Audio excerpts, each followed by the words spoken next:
The most fascist period in American history was not today. It was actually closer to the Great Depression. A lot of you may be surprised to know that the America First movement was not started by Donald Trump.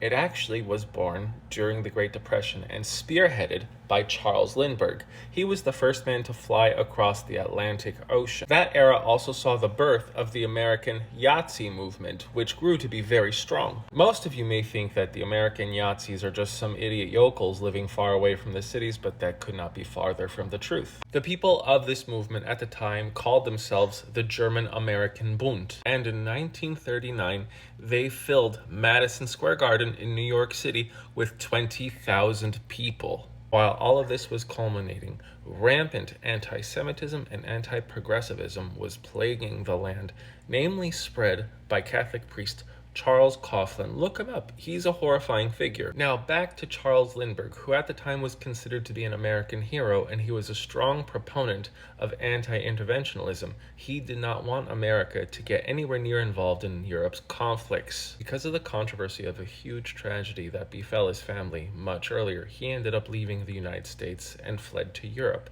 By 1936, he was requested to go to Germany to see exactly what was going on. Now, here's something that sounds eerily familiar to today. After his tours, Lindbergh concluded that Germany was now able to produce military aircraft faster than any European country, possibly even faster than we could in the United States. A person would have to be blind not to realize they have already built up tremendous strength. Because of Lindbergh's great accomplishments with aviation, he was deeply admired by the German Reich, and along with the leader of IBM and Henry Ford, he was given the Service Cross of the German Eagle, which made him look like a huge Yahtzee sympathizer. Maybe he was, because at the outset of World War II, he kept telling Americans that we needed to stay out, and in 1941, he argued that the Roosevelt administration, the British race, and the Jewish race were pushing America towards war. Does that not sound terribly familiar?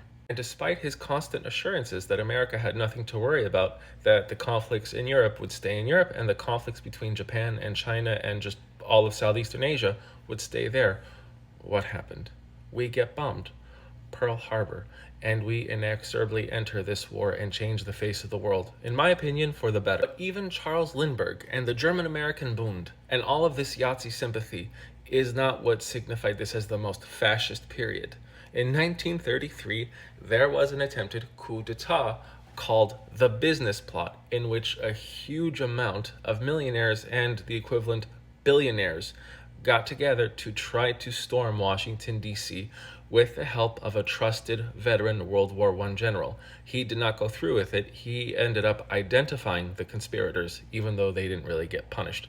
But he foiled something that could have turned us into a true fascist dictatorship. While I don't think we are at that level of closeness to some fascist overthrow, I think we are approaching it, especially with the possibility of a Trump re-election, who we already know to be a convicted felon and an insurrectionist. And we have a totally compromised Supreme Court who is blatantly controverting the rule of law. My name is the Geo Hussar. I'm currently researching Project 2025. I'm going over the 920-page manual. If you want to see what I've been finding, join my Patreon. Thanks for watching.